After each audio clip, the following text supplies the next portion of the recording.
What's going on? It's your man Kahlee back with them bars. It's Bars Weekly, but a little something different this time. You know, I've been talking all this shit about I got shit up my sleeve and all this nonsense. Well, it's finally here. Got this little podcast thing popping. Got SD State of Mind with my man Nate. Shout out my man Nate Witzel. And here we go. I'm really happy to have my first guest being my man right here. So, like, if I kind of know him, we're homies, but at the same time, let's say we weren't still super hyped because this brother has done so much musically, been from here to there and everywhere else. I just kind of found that out. And of course, the legendary Queens, you know, MC stature, you know what I mean? And a lineage of dope MCs from Queens. So I want y'all to make some noise or whatever. You're by yourself. That would be weird. But go ahead and do that. Make some noise from a man, Homeboy Sandman. What's up, brother? How you doing? Make some noise by yourself. Yeah. Tap that screen if it's on IG or whatever. You know what I'm saying? What up, man? How you doing? Chilling, man. Doing good. How are you? 3 hour time difference, and I'm acting like 9 o'clock is 6, which is when he pretty much hit me up with the thumbs up. I'm like, damn, you unnecessarily up at 6:45 or whatever. But yeah, man, it's all good. I need to get some discipline in. So let's jump into it. Because we're gonna talk. You know, early bird gets the worm, baby. Yeah, true that. I mean, you know, it's the weekend. No, but yeah, you're right, man. I'm trying to get up earlier, but we get into the discipline side of things a little later, man. I just kind of wanted to start off with, you know, a little bit of like your history. I know you've done the interviews, many interviews, because I peeped a few of them, you know what I'm saying, in preparation for this, even though I'm kind of up on you to an extent. But at the same time, you know, people watching Bars Weekly or people from my end, may not know about you. So if you could do like a quick run through intro, we don't got to get too deep, and then, you know, just kind of chop it up a little bit, see what happens. My name is Homeboy Sandman, and I've been putting out records since 2007. Oh, I thought it was green juice because the cup is green. Yeah. My name is Homeboy Sandman. I've been putting out records since 2007. All the glory be to God with everything that I do that is useful. And I got a new record out. My latest record out is called Don't Feed the Monster. It was produced entirely by my homeboy Kahlee Chris, who's fantastic. Also fantastic rhyming, rounds a bit on the record. And, you know, since 2007, I made about 100 records. And, you know, keep them out if you want. Yeah, man. I was watching something, you were talking about, man, like all I do is make records and shit. And like, when that happens, people don't hear even the shit that you put out, because I assume there's shit you ain't put out, but the shit you put out, people miss.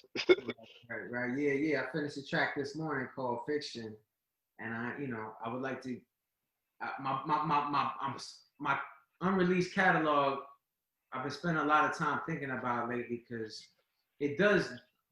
I mean, at this point, it may dwarf my release catalog, and I feel like getting creative on the release tip. So who knows what'll happen. Yeah. So is there like anything I'm sure there's some that you just don't want to put out, but for the most part, like you're down to have people hear this material, like a lot of this unreleased stuff?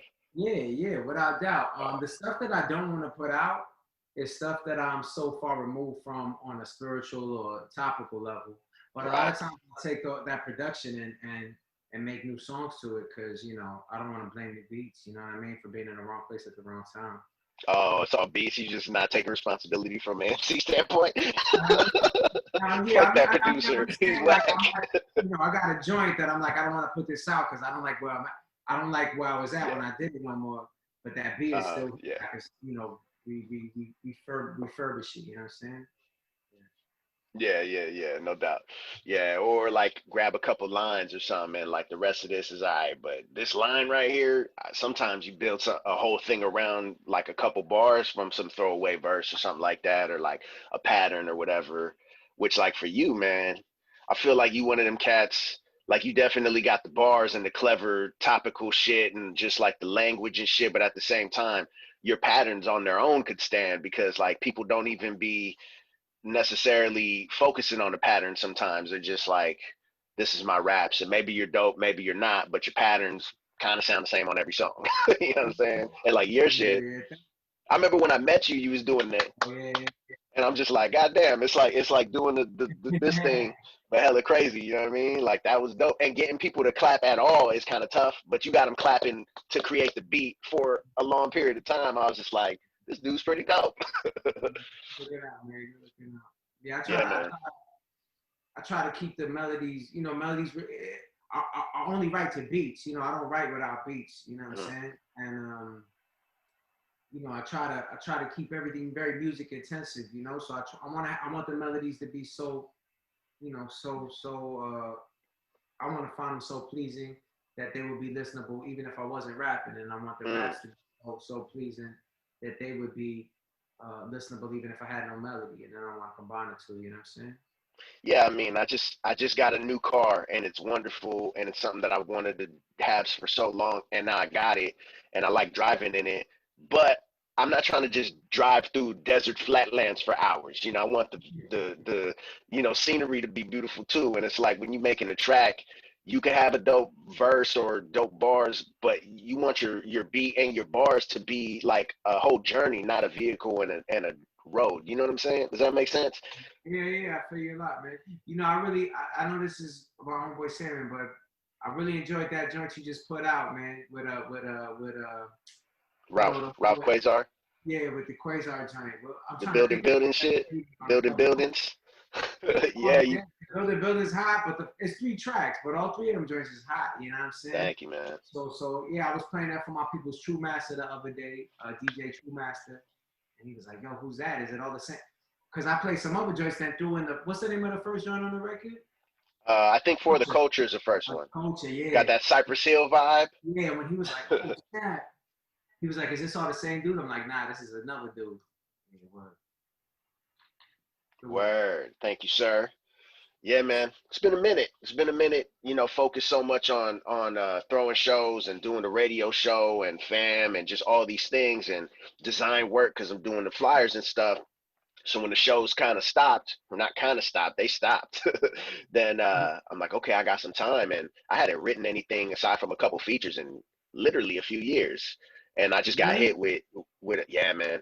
And I just got, but I'm rapping every week, because I'm hosting these events, and I just got hit with this. I won't even call it inspiration. I think something got taken out of me. The blockage was gone because now I'm just free because I'm booking shows weekly and I'm not just getting all these dope MCs like every single week. There's a coordination to having a weekly event or 4 different events every week. I have a different event and not trying to play out the same artists and coordination of booking, but then also creating all the flyers and just all these different things. So I feel like once that stopped, I was able to just get back to my writing and I just wrote a bunch of different shit in a small period of time. And then yeah, I ain't written in a couple. I probably wrote like 2 verses in the last 2 months, but for like 1 month straight, I wrote hell. At least for me, I wrote a bunch of shit. So I'm happy to get some music ready to release. But at the same time, now I'm on to designing again. So I'm designing, flyers and artwork for my releases and stuff like that. So like that's how my shit works. Is it's not like I can't do a bunch of different things at once, but at the same time, when I get focused on something, I just start working on it. And just like the writing, I hadn't made a flyer or any kind of graphic design in like 6 months at that point. And all of a sudden, it's like now I'm designing this, now I'm designing that. I even started doing a couple commissions, which, man, I hate doing commissions for people because people do not know what they want. They just know they don't want that. And I'm just like, well, what do you want, motherfucker? Tell me. So yeah, when it comes to art for other people, it's like you either get what I'm giving you or you need to be better at describing what you want so we could get to like your goal, you know what I'm saying? Or else I'm just not It's doing not this. it's like you have a visual aptitude, you know what I mean? That I don't have. If I were to hire you to do something, I wouldn't know. Like my sister's a visual artist as well, and sometimes y'all don't understand. Y'all got things in your head. Like y'all could take something out of your head and put it on paper. Everybody can't do that. You know what I Hmm. mean? Like the framework you working with. So we do on our best out here to try to tell you what we want, but Yep. we don't translate it like you do. So Yeah, y'all frustrated with us. I We do get it because that. we I don't get yeah. frustrated about that. As long as I see you. So this is how I do shit, right? I'll be like, okay, So you want this, this, and this? Because I'm at a point where I'm not like some known visual artist to where people are hitting me up specifically for my style. I mean, within my community, yeah, but in general, I'm an affordable graphic designer. So somebody hits me up just because they want something, which is cool. You want me to do something that might be outside of my regular look? I'm cool with that. But what you got to do, I'll be like, yo, give me some examples of kind of what you're looking for. Give me some information about it, then I'll create something. The idea is that we're going to get about 50, 75% of what you want, maybe even 90, but we get in that high 75 percentile, cool. Then you're like, I don't like this, I do like this, maybe there's some new shit, let's go in this direction. So you get a few revisions, right? And then after that, by the second revision, by the first revision, we should be there. And then, you know, touching up or whatever. And this is your opportunity, but it's not preferred to be like, you know what, I'm going a whole different direction. There's like, all right, we got like a couple revisions left before you got to just pay me for a whole new job, brother. So just take it from here. But my whole point is like, sometimes these guys ain't doing no work. And it's just like, this for you. I don't even know you. Yeah. Give me an idea of what we're looking at here, buddy. You know what I mean? So it's like that. But, you know, it's crazy. And I wonder if you feel the same. Like, it's the exact same thing with the music we put out, except people are not asking us to make them music. They just listening to our shit and they're taking it in a certain way, and they're trying to apply. I mean, not everybody, obviously, but people are trying to apply our art or our feelings or our emotion into their life sometimes, or vice versa. You know what I mean? And it's like, I sometimes see the correlation between the art that I make when I'm working with somebody and the art that I make when I don't know who I'm working with. You know what I'm saying? Like, do you feel that? I was looking at some, you know, I'm reading up on you, and I'm like, oh, this really, you know, used to be, you was going to law school, and you were a teacher, or is that just something you were starting to I pursue taught at one for point? 2 years. I taught high school for 2 years. High school, that tough? It was challenging at the time. I mean, at the time, I was 23 years old, and my students was 14 and 18. So we was like the same age. You know what I'm Right. saying?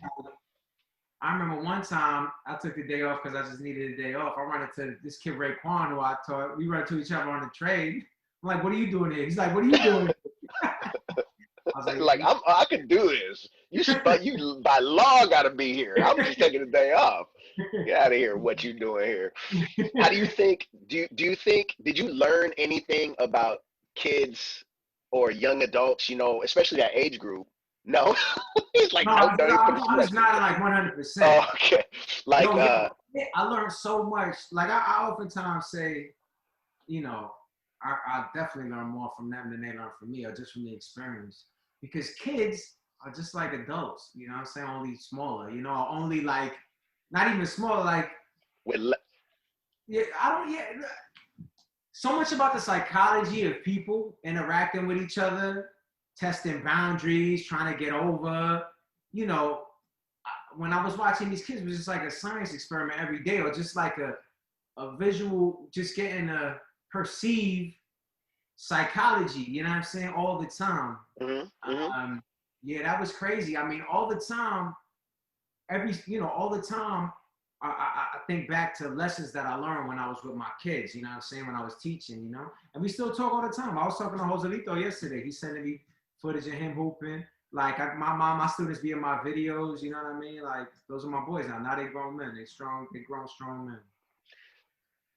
That's I didn't super have to dope. be a Yeah, girl. I man. mean, Like you're saying, I had one girl. I had two girls. The population was mostly male. what did you teach? What subject or whatever? Um, I taught math for 2 years, and I taught science for a year. I was only here for 2 years, but one of the years I taught math and science. The other year I taught math, and half the year I taught English, half the year I taught history. But it was special ed, so they just, whatever need teaching, I was teaching. But I feel you. yeah.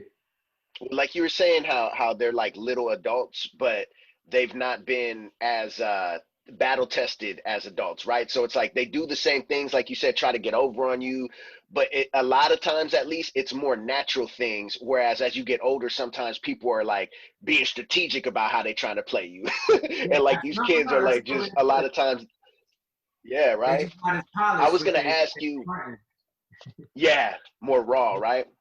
And then you got the aspect where it's like you know, especially the way you put it, this works perfect. You always hear, or I always hear like MMA fighters, or like, you know, I train jujitsu sometimes, and like they're always talking about when they teach, they learn more. You know what I mean? By teaching it, they're learning. And like, I feel like when you're teaching people, you're gonna learn different ways of doing things. Like I learn shit from my kids all the time. Same shit that you just said. And I just be laughing, man. It's just watching them be human is just hilarious to me, dude. And sometimes I'm like, did I just do this? Like, okay, I need to kind of check myself. Or like, oh, like I just learned some, you know how you kick a dope freestyle line? Sometimes you're like, I might have to put that in the song.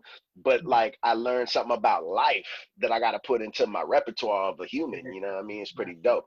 But I was wondering if, did you learn anything about, like from a marketing standpoint, being that you're an artist who ultimately, you know, I have like an older age group demographic according to Spotify, but like as far as servicing music to kids, not that you're catering, but have you learned anything that you feel like might have helped your music to be accepted by kids, or taken in more by like that age group or anything like that?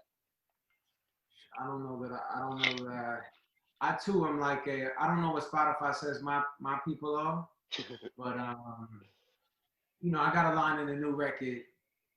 Um, by now you can probably tell I wasn't built for showbiz. You know what I mean? Because I don't really know what these cats be up to with my tunes. I'm making tunes. You know, thank God that I give them to somebody that want to put them out. You know what I mean? Right, Like, right. I'm not. I'm you know, as far as those type of strategics, you know, they don't. I can be strategic about different things, you know, in the world and in life. But as far as, you know, I put a record out. I try to make it as hot as I can. Like we were talking about something before. I don't know if it's before camera came on or not. But just talking about, you know, if you think something's flavor, but you think it might be kind of corny, you know what I mean? Talking about the one thing. Was that before or after? I can't remember. I don't remember either. I can't The remember either. idea of like just trying something that you may think is corny, because like let somebody else decide if it's corny. If you like it, try Oh, it, right, yeah, that's what it whatever. was. Yeah. But for me, I'm more like you know, I don't want to do anything that I think is corny, but if you know anything that I think is me, that I'm happy, I feel is a fly, authentic representation in me, you know, because that's what I'm trying to do. I'm trying to express myself, but I want to make it flavor. You know what I'm saying? So I'll do a joint. My last joint to come out was "Don't Look Down." It's about, you know, facing fears and you know different. That's what it's about. I guess just to We'll get simplify, into it's that. about facing fears. Yeah, and you know, I want to make like I want to when I sit down and I write it, you know, I want to make sure that it's to the standard that I think is flavor. You know, but once it's to my standard, that's pretty much that's I hold everything to my standard. So I guess, you know, maybe it's kind of narcissistic or something like that, but I don't really No. take a whole lot of other people into account when I'm doing my stuff. I'm very happy when you know, I'm definitely grateful when Cass is like, yo, that's flavor. You know what I mean? But when people are like, that's not flavor, I guess, you know, it may be narcissism, but I'm just prone to think they don't know what flavor is. Not me. That's the narcissism, if anything.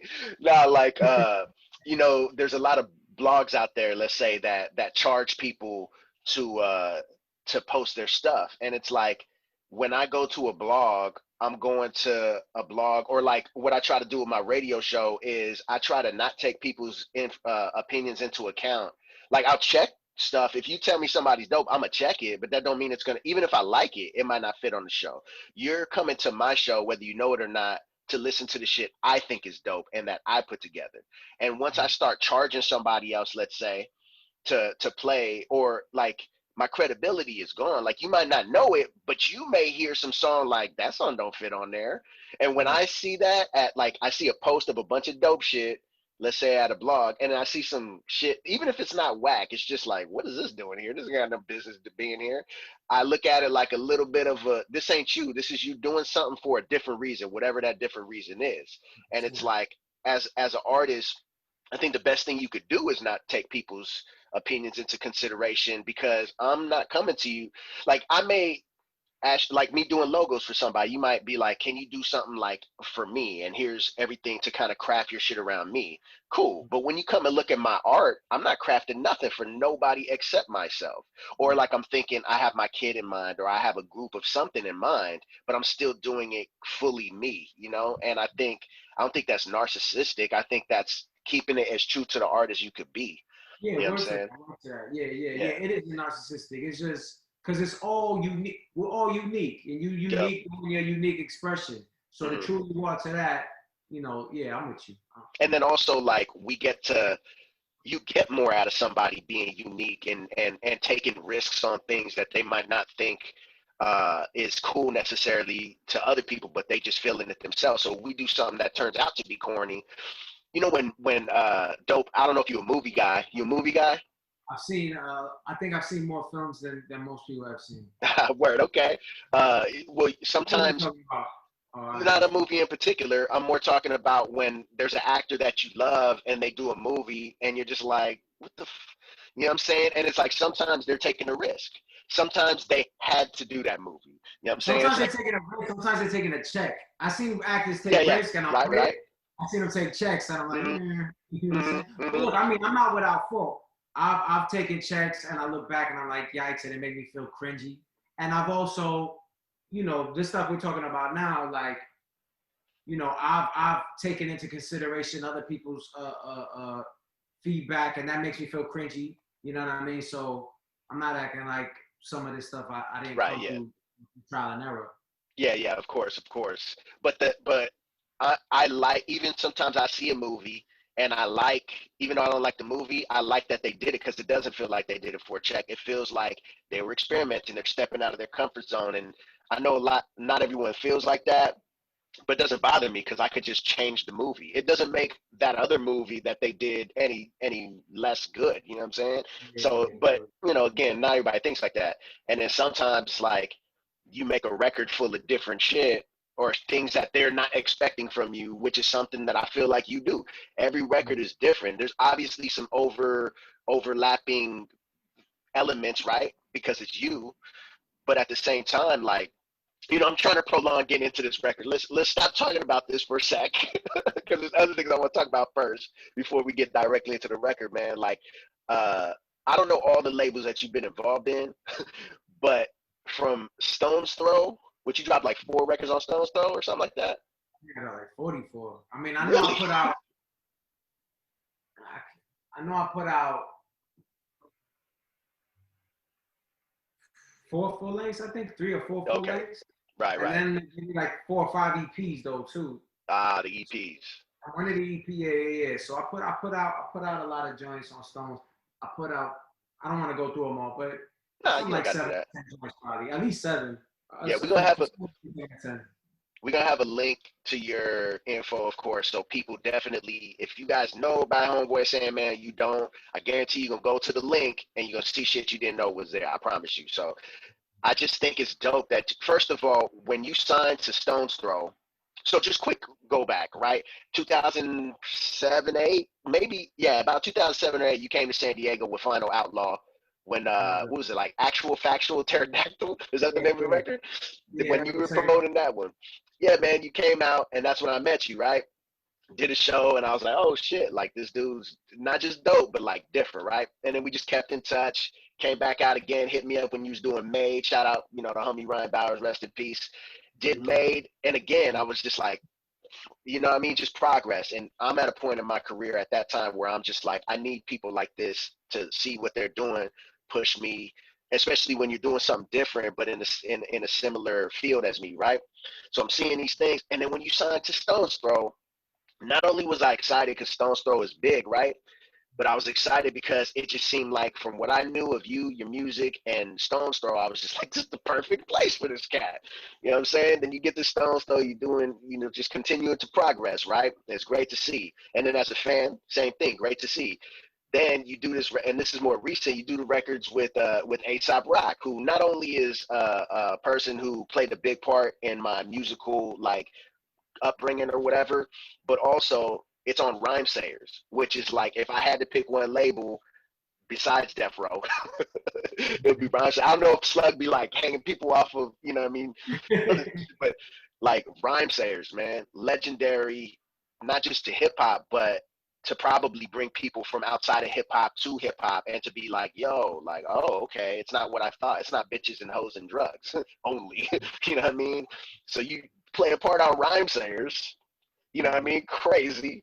And then now, in a time where, at least to my involvement and knowledge, labels, I'm not going to say aren't as important, but definitely not as necessary to move forward in music. And you continue to be on these big, not just bigger labels, but indie labels that are at the top of the indie pool, right? At least. And then they contribute to hip hop in a way that like labels don't often contribute to hip hop with quality.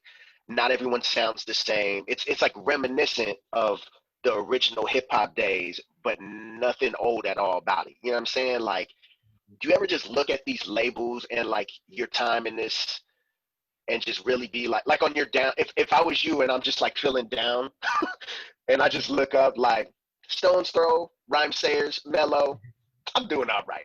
You know what I'm saying?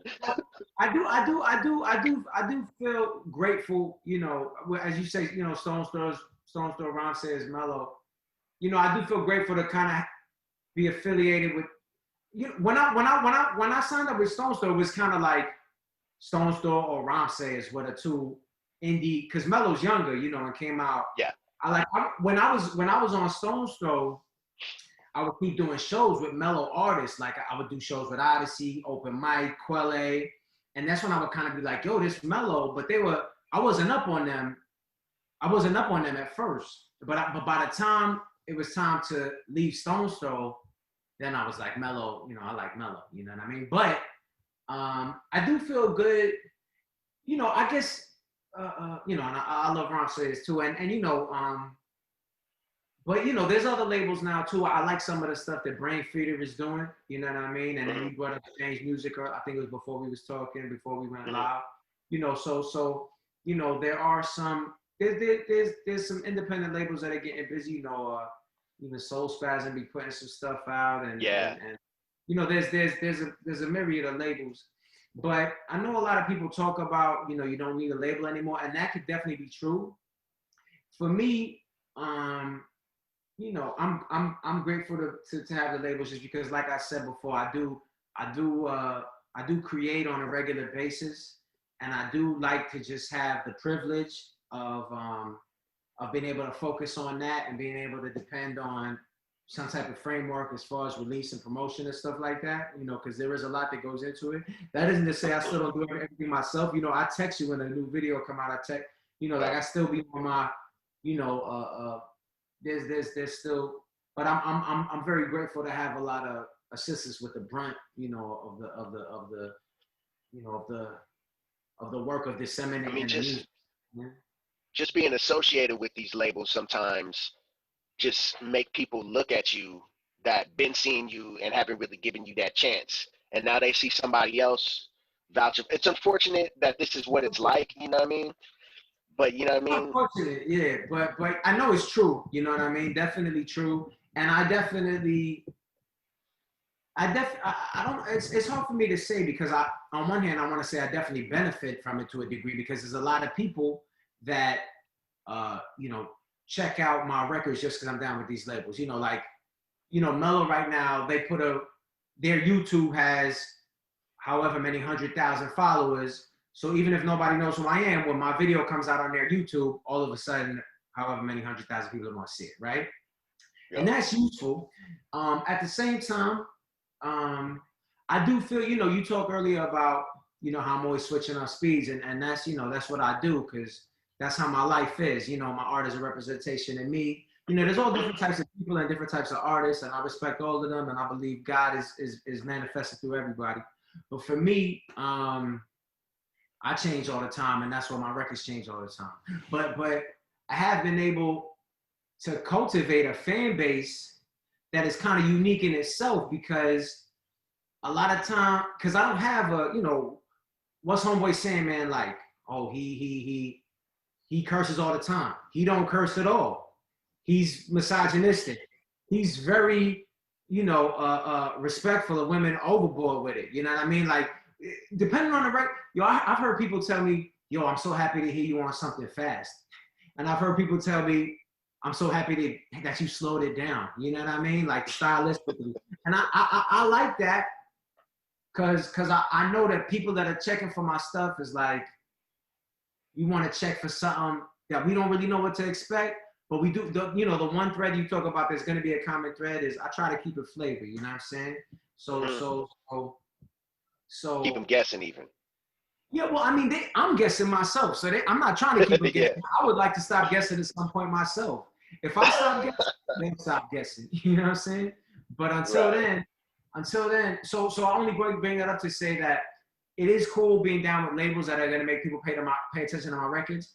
But on the other hand, I love people that are, like you said earlier, if you come listen to your show, you're going to play records that you think are hot. You know what I mean? It's not records that you think are hot because they big, just records that you think are flavor as far as your own matter of taste. You know what I mean? And I love my fans because I feel like they're people who are able to cultivate their own matter of taste and their own appreciation for things, whether it be, I've had some records get more hype than others. I've had some records get less hype than others. So people that are not driven by that, but people that are ready to delve in and say, what do I think of this on my own? You know what I mean? Yeah, and like, I know exactly what you mean, man. And you're something that I can't say is different from a lot of the people that I hear. I'll say that is that, man, your topics. I mean, because we go, the patterns. You focus on patterns clearly, or I don't know how much you focus on it, but your patterns are always flipping. It's always a predominant piece of the song. Your barchitecture, which is a word that I use all the time that I got from you. I actually have a song called Barchitecture, bro, just so you know. I seen that. Oh, okay, yeah. Because I was acknowledging I got it from you. Yeah, in case you were like, oh, this motherfucker using that word. Nah. I credit all the time. I give credit all the time. But yeah, for sure. Wait, hold on. Let me finish. What happened? I want to say, let me finish my thought because I might forget what I was. See, it's leaving me. Oh, yeah. Okay, so going into the topics, because I wanted to ask you all the things that you just said about kind of it puts a lot of explanation into how you come up with your music and the topics are such an important piece because you speak about things that sometimes you're almost like a Seinfeld. Do you watch Seinfeld? Like Seinfeld makes something crazy. Yeah. He makes something crazy out of he could make something crazy out of nothing, but they're regular human things. You know what I mean? And it's like, people don't think to make a song about this or that. And if they do, it's like, yeah, that's amazing. You say it's about this, but that's just a tiny piece of your song. Really, you just flexing on the bars, which is dope, but you're able to flex on the bars, flex on the patterns. And, you're talking about some relevant, stuff that people don't often talk about. And then it's coming from your own perspective. So there's all these different layers. And like one thing that I found out about you is that like you're not really a homebody, huh? Like you be out there, like not out partying, but like you're a traveler. Would you consider yourself like a nomad or what? Yeah. I mean, even on this apartment, I just got a hit up on another apartment, and just the fact of moving makes me, because this apartment is cool, and everybody always talks about, yo, I got a great deal here. You know what I mean? In New York, everything's crazy. But then I just got this look, and I'm like, I like to move when there's movement to be made. You know what I mean? Like I like to hop to the next lily pad. That's just what I like to do. You know what I mean? So I like to, but it's part of my personality. Mentally, I'm always trying to do new things, but physically, I'm trying to be in new places, meet new people. I'm a big varieties of spice of life type. You know what I'm saying? And you feel like that because there's nothing like meeting different walks of life to change your perspective on things. And for people like us who we write our perspectives down, how do you feel like that shaped what you talk about and just your rhyming in general? Super critical, perspective. Yeah, right. The word you brought up, super critical. Being able to live in different boroughs, being able to live in different countries, being able to meet people from here, there, everywhere, social stratification, rate, different class, genre, race, gender, whatever. The more that I could interact, like I want to absorb, I like to read. I am a movie guy, but I like watching indie movies. I like watching, I like reading whatever book I find. I like talking to whatever person I meet. You know what I mean? I don't want to filter things through these common filters because then I feel I'm gonna wind up with the common thoughts. You know what I mean? But that's not to say that I want to censor all that out, but I definitely prioritize. Stuff that is different from that. You know what I mean?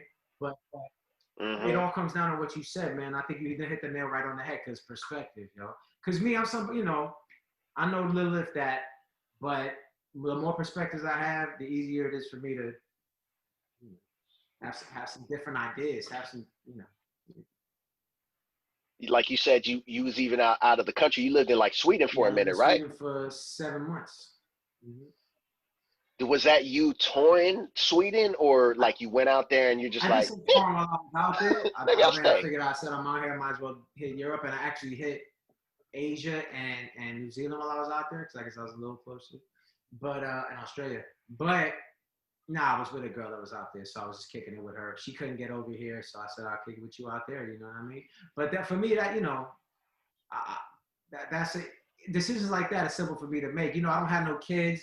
I don't have no nothing. Like I don't have anything. You know what I mean? So it's easy for me to say, all right, I'm gonna go over there. You know? You're a I think minimalist. so. Yeah, seemed like it. As long as you got, it seemed like it. As long as you got your suitcase like blue, Yeah, you good. Samsonite man. no doubt. Do you feel like the shit that you created, let's say during or immediately following Sweden, or just the idea that you moved out there, you actually laid roots to an extent in another. We'll say you laid cuttings. I don't know how much you know about plants and shit, but a cutting different from roots. You know, not a seed. But anyways, yeah, like after you kind of stayed in another place in a different way, because you could tour, you could be away from home for a long period of time, but you lived in Sweden. Like, how do you think that, or do you feel that changed your output? You know, was there like a song that you're like, or like a time where you feel like maybe you leveled up, or maybe not leveled up, but definitely did something specifically different because you lived there or something like that, you know? No doubt, no doubt. I mean, on the record that I did called Dusty, there was you know energy. You know, after I come back, Sweden put me in a certain type of mind state, kind of took me away from a lot of stuff that is a big part of my day-to-day life when I'm here, you know, in Brooklyn or in America, you know, in New York or whatever. People I'm interacting with, I wasn't interacting with the same energies at all. You know what I mean? On a day-to-day basis, like even something like going to the gym. When I'm meeting people at the gym and we building a little bit, we building about completely different things than we build at the Blink over here. You know what I'm saying? Like, Right. so all the energy is different. So I'll absolutely say that like my focus is, you know, in particular when I think about, you know, the record that I put out that was called Dusty that come out in 2019. That was last year, right? I And got then it. I got it right there behind that blue record is the Dusty record and shit. I love Right that there in the heavy record. background. Yeah, your Dusty But record right behind it. Sorry.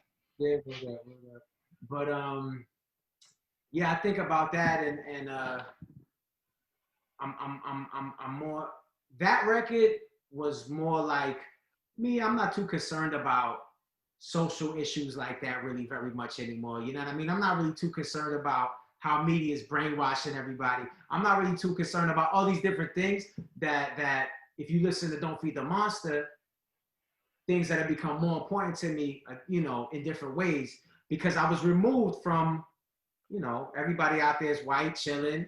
You know what I mean? Everybody out there, the whole society is a different thing. So my mind get to go to different spaces and places. But I am happy that I got to go out there, take it to those spaces and places. But I am happy that I came back and able to get back to some things that are very important to me too. Yeah, man. Speaking about like, let's say politics or just like the ongoings of other people's lives, we'll say that affect other people's lives, whether they should or shouldn't. I remember when you first sent me a link to a HuffPo post, and I was like, "You're a writer at Huffington Post?" Like, and then as I look more into it, I know about the Gawker shit, and we don't got to get into specifically any one of these articles, but you wrote for some really dope names, we'll say, and like the journalist side of things, another outlet, you're still writing.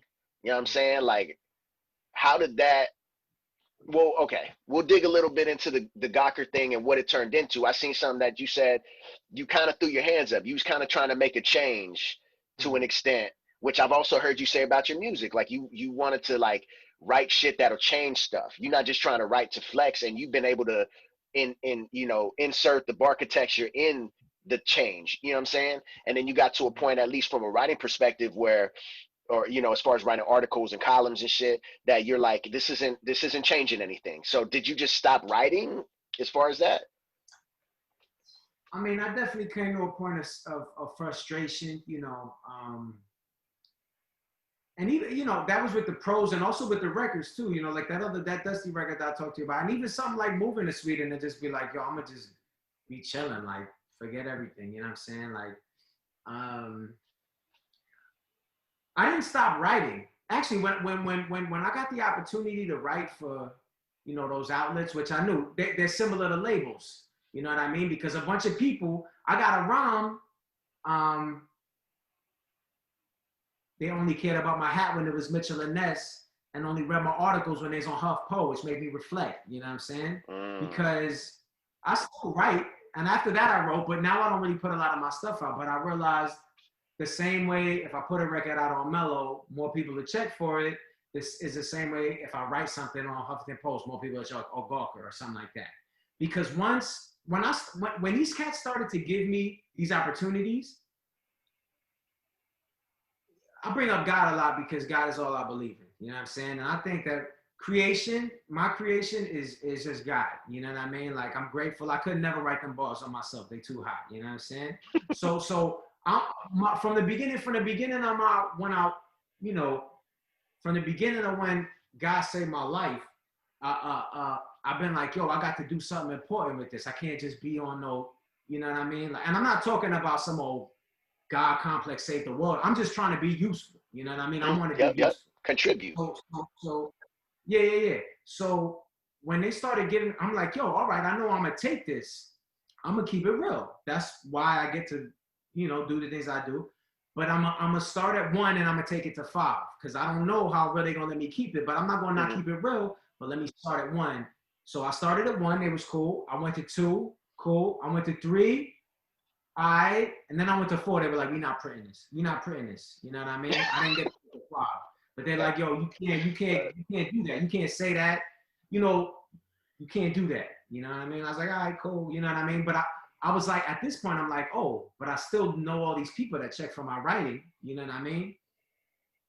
And then I start putting stuff out on littler sites, Rap Rehab. You know what I mean? Or what was another site? Mamie Faces' site, Birthplace Mag, other sites where people could read stuff, but it's not the mainstream outlets. You know what I mean? Mm-hmm. And it was so visible to me how people are like, this writing doesn't really matter anymore because it's not on these outlets. Like on the HuffPo article that they wouldn't print, that they wouldn't publish. It was my most researched article. It was fantastic. I was very proud of it. You know what I mean? Mm-hmm. But it implicated the owners of Huffington Post. Obviously, they're not gonna print it. My first rhyme ever on Hot 97. My first rhyme ever on Hot 97 was, "First you got your Hot 97 arsenic. Hot 97 is poison." That was my first rhyme ever on Hot 97. But I kept it real and it got there. So I'm like, yo, let me go for it. You know what I mean? But anyhow, I understand that they didn't publish it. I hope that they did, but I understand that they didn't. They're not gonna shoot themselves in the foot. But what hurt me and made me sad, and it could be ego too, because I'm like, yo, I'm spreading the word and da da da da. You're putting yourself out there. What happened? You're Yeah, putting but I yourself out definitely there. also, I struggle with ego and I struggle with being like, I felt bad, like, yo, I thought that there was momentum here that was towards usefulness, but it really wasn't there. It was just everybody checking for a thing because it came out on Gawker or HuffPo, and that made me feel kind of sad, So I don't write prose very much anymore because prose really, I really got a lot of joy out of it when I felt like it was going to be useful. Now I feel like towards usefulness, my art, seems to be more effective. If given an opportunity to write authentic and uncensored prose again, that I felt would be useful, I would take it. But you know, that hasn't happened. Versus music, right? Yeah, So versus you just music. focusing on creating. What happened? I'm sorry. Well, I No, was just versus gonna music say because versus music.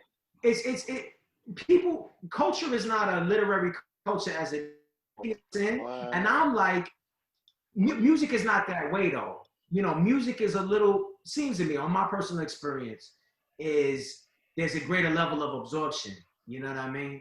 Like you know, the younger kids I know, like the younger kids in my family, they don't read. You know what I mean? I try to put them on to read. They don't read, but they listen to records. You know what I mean? So could be that. Mm. I definitely see that you're somebody who, like you said, man, you're like, I ain't trying to change the world. Hold I'm on for just just trying to one be second. My useful. bad, my bad, my bad, my bad. Hold on for just 1 second. That's cool. This.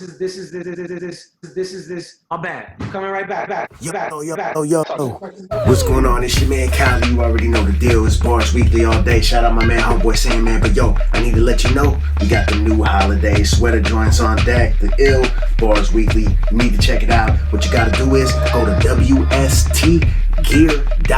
That's WSTgear.com. It's gonna be like here. Maybe I'll put it here. I don't know if I'm gonna put it right here, but it's gonna be down in the description. Check it out. Make sure you go there and use the code SD State of Mind. SD State of Mind. Matter of fact, go to SDStateofMind.com when this is all over. Listen to the rest of the show. Share it with your peoples, man. And yeah, that's it. You need to go grab one of these. Maybe get like a free pen or some stickers or something like that, man. Be super dope. I promise you. You need to check that out. Keep spreading the word. I'm gonna catch y'all next week. Make sure you check out the radio show every Tuesday, 10 p.m., 11 p.m. You know what I mean? Delicious Vinyl Radio. You know all that jazz, man. I'm gonna let you get back to the show, man. Appreciate the love. Make sure you get that. Yo. That's my delivery. They delivering Special delivery. Special delivery. Yeah, well, I was gonna say, man, like it's funny. It's funny how you said it.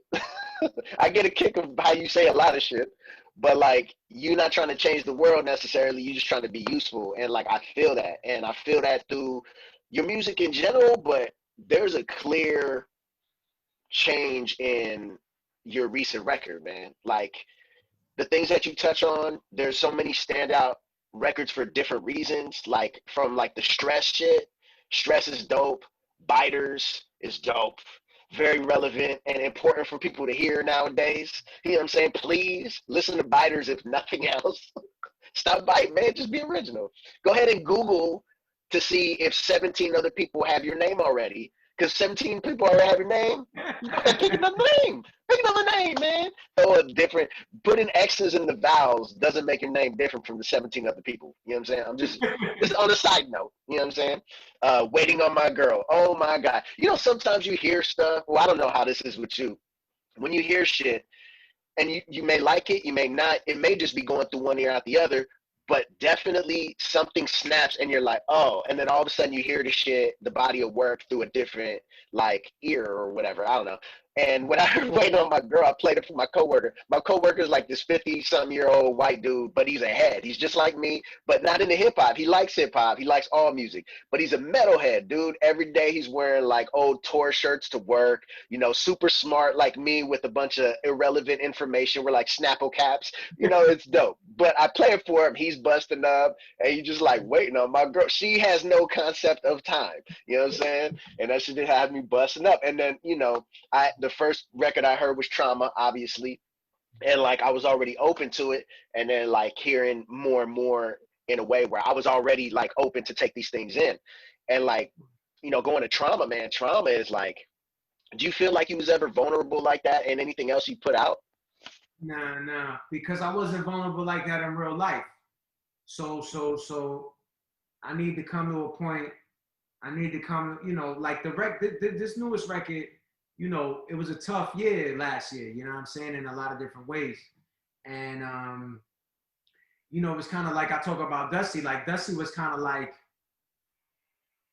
not caring about nothing, you know what I mean? And then I made that record. And then that kind of like, that blew up in my face in a lot of ways, you know what I mean? That attitude and that nihilism kind of blew up in my face. And then I had a lot of difficulty, you know what I mean? And then so this is coming out of the difficulties, you know, period, you know what I mean? But and I never was able, like, I never had to look inside myself and be like, yo, what's the matter with you? Not what's the matter with you, but how come you keep making the same mistakes all the time? How come some of your relationships go through these patterns all the time? How come you have, issues with, is it an emotional issue? Is it an anger issue? Is it an ego issue? The things that you keep doing wrong that are affecting your life, kind of where are they coming from? I never asked myself these questions in real life. So I never was able to make a record like Trauma. It was only until I asked myself these questions in real life that I started to be like, oh snap.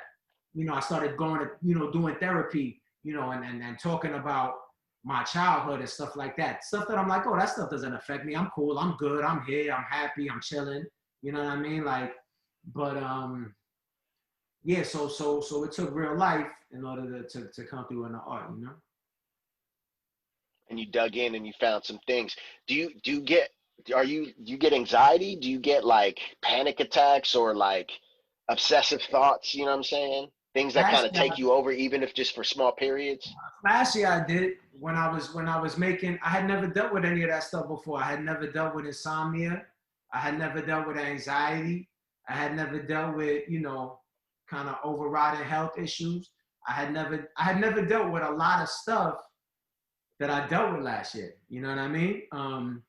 People talk about anxiety, and I would hear them, and I'd be like, "Yo, we alive, baby, good." You know what I mean? Like.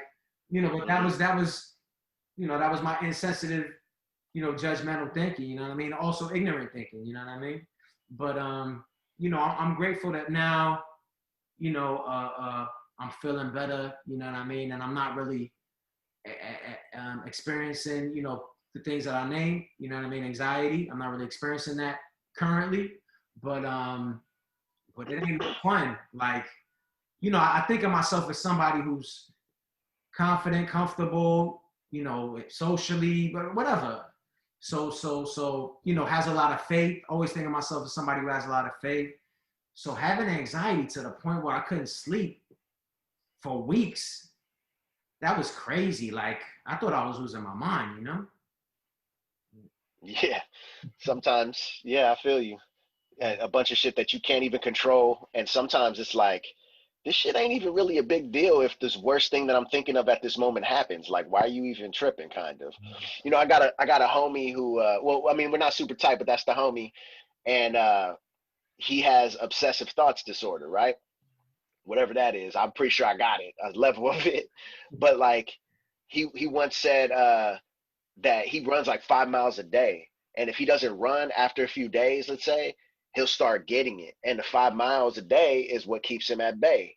And I've heard you talk about how, like, very intentionally write because you must, not because I'm writing songs, not because I'm trying to do some shit for you. Like, is that your version of the 5 miles a day? Do you feel like that's what it is? It's so, when the Trauma single came out, I gave a shout to Gabor Mate, who's a you could look him up, and he speaks a lot about addictive behavior and trauma. And the truth of it is, man, the fact of it is, yeah, I write it's an addictive thing, and it's a medicinal thing. But I don't, like, I go back and forth with it, and there've been times, but they don't last long, where I'm like, yo, you don't need to write. Writing doesn't define you. Like, to me, in my head, I wrote a rhyme this morning, you know what I mean? Like, before this happened, I recorded a demo, and I feel great. I'm gonna feel great for the rest of the day. That's what makes me feel good. I mean, it's what makes me feel like the man. When I go out today, I'm gonna feel like the man. I meet people, I'm gonna have an energy like, yo, I love myself.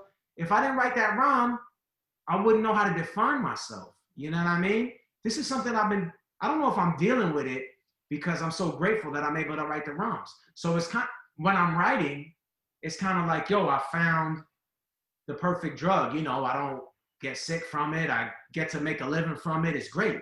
But I think, like, is it healthy to have something that I'm addicted to like that? You know what I mean? Is it healthy to have something? Because when I'm working on a rhyme, and when I'm working on a rhyme, and I develop, and it's not coming, right? Like, if I go 3-4 days working on something and it doesn't come, I'll be mad. Like, I'll be like somebody going through withdrawal. You know what I mean? Like, for real, I'll be like, yo, I I'd don't have care. been knocked out walls in my house if I was like that. I'd have just been hurting people because my shit. Anyway, sorry. Go ahead. But yeah, but if I'm like, it's different because every now and then I'll take a break. But it's different taking a break than trying to work on something and it's not coming out. You know, if I'm trying to work on something and it's not coming out, I'll be mad. And I'll be like, dang, maybe it'll never come out. And it's so ridiculous. I got 5 million records. But if I try to write a record today and it's not coming out, I will have a fear like maybe it'll never come out again. Even though it don't make no sense. You know what I mean?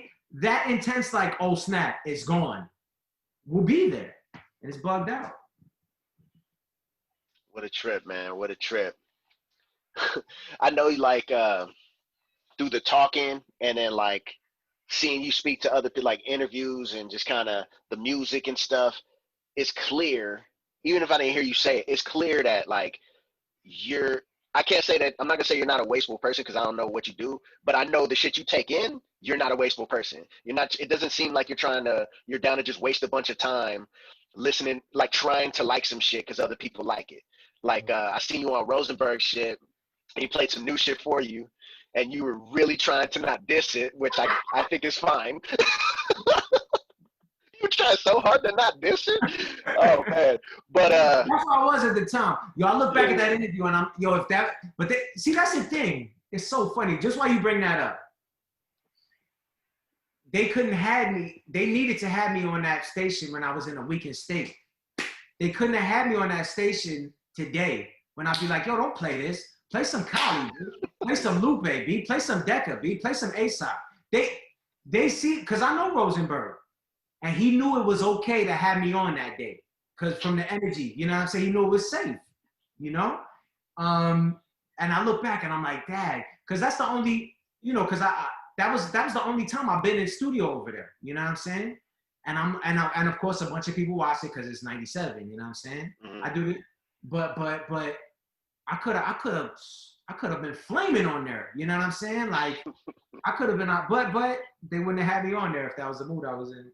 I don't think there's anything wrong with not dissing the shit. You know what I mean? I don't think there's anything wrong with what you did. I think it's hilarious because I pretty much felt the same. And I just take the approach of it's not my cup of tea.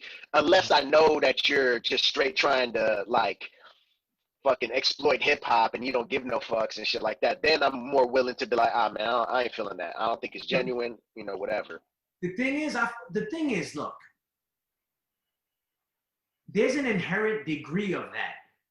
When take it to gymnastics, and I talk about gymnastics all the time, right? You got great gymnasts, right? Dominique Dawes was popping when we was kids. Now they got the, you know, gymnasts who win 100 gold medals, right? We're old guys. Yeah. Or whoever, Mary Lou Retton, now for us. But if I go on a show about gymnasts and they show me somebody who can't do a single flip, then I got to be like, yo, babe, where's Dominique Dawes at? I got to say that. You know what I'm saying? Like it ain't no snap to the person who can't do a flip. Maybe one day you'll do a flip. But I got to say, yo, this is a gymnastics show, right? Let's do gymnastics. And that's what I didn't do on that thing. And that's what I sometimes don't, because I like not dissing people too, and I ain't trying to diss nobody. Mm-hmm. But you can't be calling stuff gymnastics if it ain't. That's disrespectful in of itself. You know what I'm saying? I love you, bro. That's word. That's word. I think the way you think, it's crazy because you basically just said like you think you're addicted to writing and it's a detriment to your discipline. That's kind of what you said, right? But everything else that you, is that how you feel? Not my writing discipline, but my discipline with everything else, maybe. Yeah. Because you're not. You think the writing is taking over you, which means you may feel like you can't do without the writing. I mean, that's how it sounds, right? Yeah. But everything else is discipline. Like the fact that you don't take the time to listen to some shit that's supposedly hot, even something like, I feel like when he brought up Kendrick and you had heard, I think you were talking about that, I forget the song you was talking about, but I know what song you were talking about with the Busta Rhymes was on the remix. I forget the name, but it seemed like you knew that he was good. And that, like, if you were going to check somebody out who's super popping, he was the one, but then you still kind of didn't just in case. And it was just like that there's like a discipline in that because you're not trying to take in things that are going to maybe negatively influence you. Do you think that might be it? Not just musically in general. People. I have a very, very high standard as a fan. You know what I mean? And I'm not dissing nobody. And you know, you bring up Kendrick, people brought a lot of songs to me. It was called Rigor Mortis. That was the name of the song. Yeah, Rigor Mortis. And a lot of people brought the song to me. I listened to the song. Oh, he gets busy on the song. You know, I'm with that. The other day, my boy, Maddie Diamond, he sent me this cat named Decca. I don't know if you heard of him. No, I'm not familiar. I've been listening to Decca. You know what I mean? The kid, DECA, bomb. And yo, the other day I heard Mural for the first time from Lupe Fiasco. I don't know if you heard this song called Mural. Mm-hmm. If you hadn't, whoever listening to this, you know, I'll even say go as far as a pause it. Come back to it. Go listen to Mural by Lupe. Straight up and down. Pause it. Wait until after this. Then but look, go listen to Mural by Lupe. It's one of the greatest hip hop records. So for me, you know, I'll listen to Decca for a long time. I'll listen to Lupe for a long time because I'm getting activated by those joints. You know what I mean? I'm getting activated. And I'll listen to Aesop, you know what I mean? And I'll listen to, you know, Mickey Fax did a song recently where he rhymed about what's it called? I forgot what it's called. Mickey Fax did a joint where he rhymes about the history of the letter A, and he don't use the letter A in the song. Mm-hmm. And he talks about the history of it phonetically, where it came from. He talks about his family. It's unbelievable. And I listened to that a number of times, you know what I mean? But that's the dope song. I heard it on your playlist. I heard it on your playlist. Yeah. Dope song. We'll link the playlist, we'll link this Mural song, and we'll link some Decca shit all in the link, so you can check that out. Yeah. But all I'm saying is that stuff is out there, and I don't want to talk about hip-hop be getting clowned, B. Hip-hop be getting clowned because I'm getting asked about records besides these records I'm bringing up. These dudes are the gymnasts who don't do nothing but flip. They can't walk if they try. You know what I'm saying? I want to talk about these cats, and that's one of the cats that I want to be. You know what I mean? Mm-hmm. And you know, so there might be some people that I'm like, it's whack, but I'm not going to say it's whack. There might be some people that I'm like, it's cool, and I'll be like, yeah, it's cool. But I'm not even trying to spend no time unless I'm like, yo, this is amazing. Thank God for rap records. You know what I mean? Word. Okay, well, because we're kind of getting towards the end of the time, I want to touch on a couple more of these records, man. Scare You is dope. Scare You kind of touches on a lot of things we talked about, but it also seems to me that you talking about like, yo, do that shit. You know what I mean? Stop. Sometimes you just got to do that shit, right? Am I hitting it? All right. I really like Gestation. I think that was dope. I also feel like, is that like your career? Do you feel like that's where you're at in life? Like a metaphor for that? Well, yeah, it was definitely because you know, the Gestation was you know, you hear it in the rhymes. I'm like, Dad, what happened? This was supposed to happen and things went awry. But then it's like, yo, just chill. Even in the darkness, something is cooking. You know, it's like, you know, you gotta get home before you could be a butterfly, you know? But that's what the whole record is about to a degree. You know, that's why it ends with Straight, you know what I mean? That's why it starts with Trauma and it ends with Straight, because it's like the journey of like having to work through all this stuff and then straightening it out at the end. And that's why Gestation is where it's at in the record, you know what I mean? Like, just before it makes sense, it don't make no sense, you know? Yeah, I like Monument, probably my favorite all-around record where I'm feeling the beat, I'm feeling the vibe, the bars is there, really make me videos for Monument and Stress, B. Oh yeah? Man, Monument's dope. And then, you know, we got to talk about Don't Look Down. Don't Look Down is a dope record. Mm-hmm.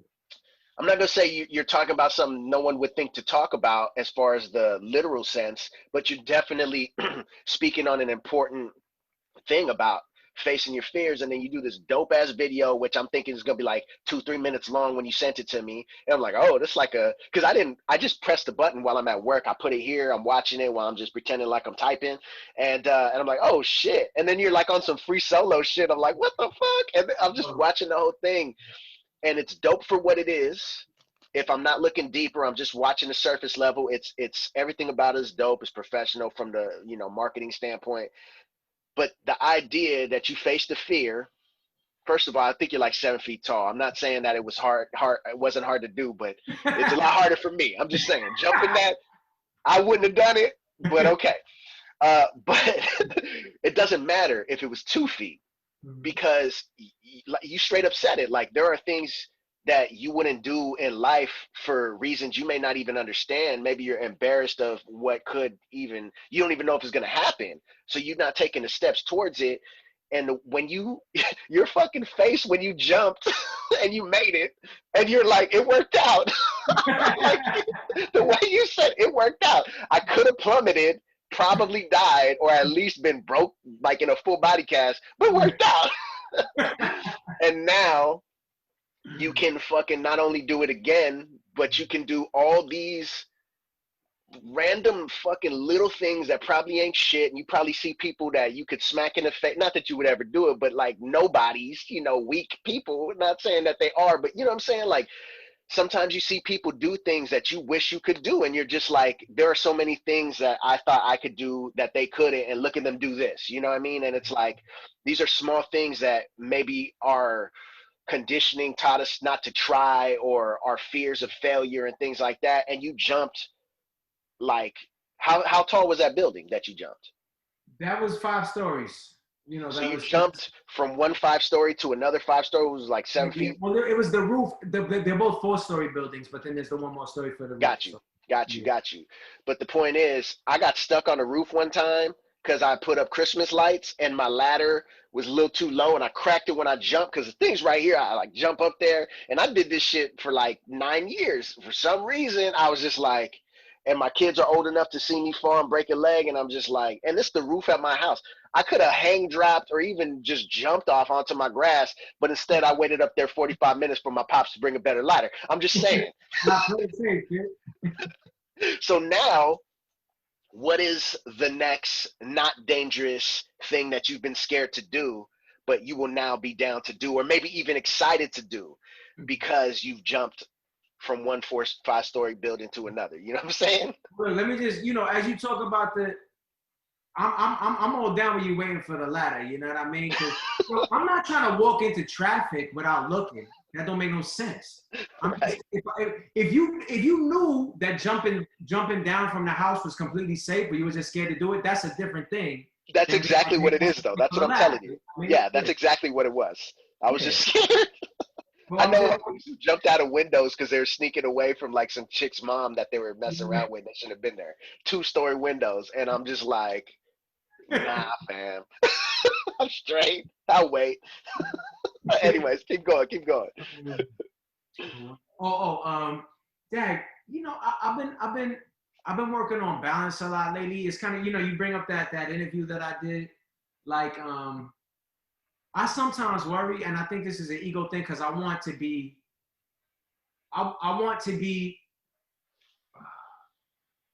liked. You know what I mean? I want to be accepted. You know what I mean? I don't want to be outcast. And I'm okay being different, but I'll admit that I'm way more comfortable being a different that people think is a cool different. You know what I'm saying? He different, but is a cool different. And what I need to do, what I'm working on because you talk about that interview and how, it's always important to me to be respectful of people, which I definitely want to do anyway. But sometimes I think that I'm not myself enough because I'm afraid that I'm going to put people off. You know what I mean? I'm afraid that if I'm myself too much, the people that are willing to let me be myself to whatever degree are going to be like, all right, he's going too far. You know what I mean?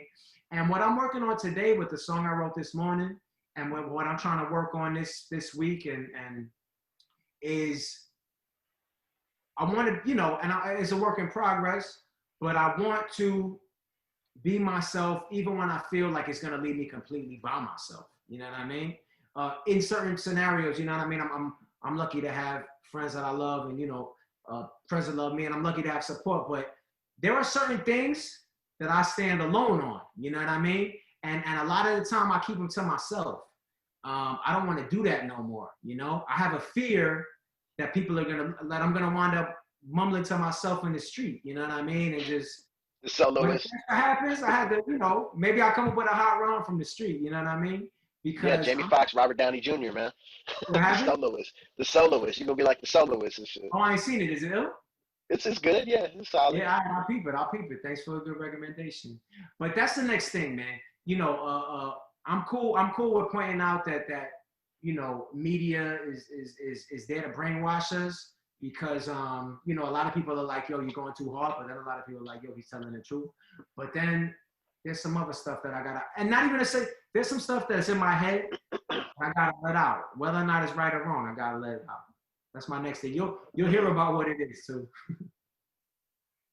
Word. Can't wait, man. I can't wait. So let me look at some of these. I'm trying not to look at my notes right here so much because it's so obvious that I'm looking down. But I just want to make sure that I hit on everything because you're an interesting dude, man. Like I know that hip hop has so many shades of color, and from a stylistic standpoint, yours is definitely one that is not in the forefront enough. You know what I'm saying? And it's like I would be comfortable not feeling you stylistically and still like, yo, you gotta check this dude out. He's dope. Do you know what I mean? And like, I think there's a lot of people that wouldn't even give that a chance, which will stop them from liking you, or not just you, like in general, which Right. almost goes against what hip hop is about. You know what I mean? Because all the things we talked about is what it's about, you know? Hip hop, the diabolical and insidious manipulation of hip hop. Yo, hip hop is 180 degrees. You talk about a record called Biters. Yo, it was not safe to be a biter when I was a kid. It was unsafe. You know what I'm saying? There were stories, cats getting thrown off the stage, babe. Serious. Mm-hmm. To the opposite where this is the sound now. This is what we're going for. It is 180 degrees different. That's it. That shift is, the thing. Me and Kahlee were doing an interview the other day, and the dude called us underground MCs. You know what I'm saying? And say, this is what I want to say about the term underground MC. I know I'm not a household name, but I'm able to live good because of the people that hear my music. And Kahlee, let me talk about Kahlee. Let me not make it about me. Let me make it about a lot of artists. There are a lot of artists out there that the conversion rate for them of the people that they hear their music is such that it don't make no sense to call them underground. Take Kahlee, take Innocent Country 2. Innocent Country 2 came out and was played on mainstream channels. It would have a higher conversion rate than a lot of records that came out the same day and is played on mainstream channels. That's proven by the fact that the people that hear it, that rock with it. That's shown. So what makes things underground now? It isn't a, underground used to be as a sound that's not for everybody. Like you had a company flow record. All right, this is hot, but maybe it really ain't for everybody on a sound technique. And I'm not saying that me or Kahlee or anybody else is for everybody. I'm just saying that now that opportunity for people to make their own decisions isn't there. And that's not hip hop. Hip hop is, I got my own style. I'm doing my own thing and I'm putting it out there. You ain't gonna stop. That's what style is. Yo, hip hop kids is broke kids, ain't got nothing, but they got a can of paint so they could get ill with a style. They ain't got nothing, but they athletic, so they can flip a dance the way you can't flip a dance. It's about style that comes from you. Yo, everybody wearing the same shoe, that's not hip hop, That's not hip hop at all. That's the opposite. And it don't matter. So the flip is insidious, babe, because it makes people think that success is adhering to a certain principle or standard as closely as possible, rather than going off on your own as much as possible. You know what I'm saying? So that's what I think about that. It's all about conforming rather than what it was created to, which is like, not only are we not trying to conform, but we don't have a choice. We don't have the opportunities of these platforms. But what I will say, because even though I agree with everything you said, I think that allows the more creative, more pure, because hip hop is a tree. And a lot of these cats who are whack and trash and straight biters and just, you know, look like that little fucking thing on Arnold Schwarzenegger, on the Taxi Driver and Total Recall stomach. You know what I'm saying? They just little like growths of hip hop. They're still a branch off of a branch off of a branch You look of like hip hop. Corrado? Yeah. I couldn't think of the name. I was gonna say Colorado or something like that. They're a branch off of a branch off of a branch of this tree that we call hip hop. And like the way I see it is just some of us are closer to the trunk. You know what I mean? And because there are so many branches, people like us and other, I'm not even just gonna say purists, but them too, uh, we are taking the time to search for it. I don't know if you have like a Marshalls or a TJ Maxx. Do you know any of those stores? Yeah, they got those out here. So like sometimes you go in there and they might be defective or whatever, but you find like piles of shit on the floor, and I'm like walking like over these piles of trash, just clothes, like it went crazy like Black Friday every day. And then, but like you dig through this, and if you're willing to dig, you'll find a jewel that could be worth a bunch of money in another store, and you grab that and it's perfect for you. And to me, that's what hip hop is. And because there's so much trash, there are people, sometimes you ask somebody, at least at our age, I've noticed, I'll be like, you listen to hip hop, and they'll be like, nah, not really. And the reason why is because they only consume what was given to them, like the radio or whatever, and that became whack to them, right? Because it's pretty much whack for the most part, and they didn't continue to look for hip hop, so they just took whatever they were given. Where people like us, we're like, nah, I like this, let me look for it, and then right away we realize, oh, we can find it, sometimes harder than others. Sometimes we hit that vein and we find, you know, where all the gold is, you know what I'm saying? And like, because there's so much trash, or just stuff that's not trash but it's not good to us, you know what I mean, not real hip hop or not close enough to the core of the tree that we're into, we go harder to find that shit. And when we do, we like it more and we appreciate it more. And like, even though that population seems to be smaller, I rock with it. You know what I'm saying? Like it's like a secret association of like heads who not only dislike, or maybe they just don't care about that other shit, but they really are about the small little things that we do that we no one notices. And then somebody, some fan at a show is like, yo, you know, you said this weird ass line where you talk about like the Big Lebowski. And I'm like, oh my God, no one ever said this. No one ever caught this little bitty line of 2 seconds. That's what we do. That's what I do it for. Yeah. Got it, you know what I mean? When you say you from a different interplanetary mush, you know what I'm saying? Yeah, you said something like that on what song was it that you, on this new one that you're kind of, is it? Yeah, that's on the For the Culture.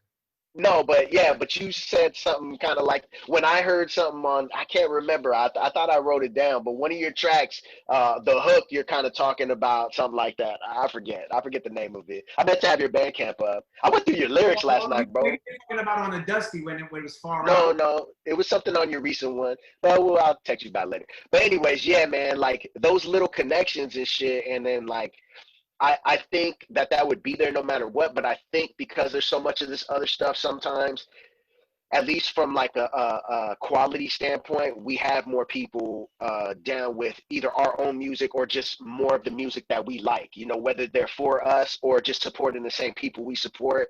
And I think some of that wouldn't be there if this trash wasn't around, you know. I just wish it was flipped and our shit was in the forefront rather than theirs. You know what I mean? Oh, God. I don't know why. God got it figured out. You know what I'm saying? Like, you know, I'm sure the things you're saying about the you know, the difficulty and the challenge of getting the light almost makes it more valuable in a way. It makes the people that congregate around it, makes the connection stronger.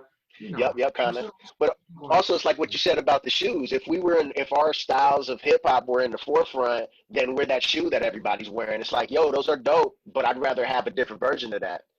But this is the thing. This is you, and I gotta take off so we start to wind down. But the thing is, and there ain't no style like mine, man. You know what I mean? And when I was growing up, there was cats with, you know, at the same time, Redman was on, you know, Tribe was on, or De La, or The Roots. Like, these cats were all different. It wasn't all the same. And it let people know you could be yourself. It let people know that you could be like G-Rap. I'm a crazy gangster killer. You know, you talk about Queens rappers. We had G-Rap talking about killing everybody. We had Akinelli talking about having sex with everybody. We had Tribe talking about peace, love. We had everything. You know what I'm saying? And we was able to be like, yo, I could be whatever I want, do whatever I want.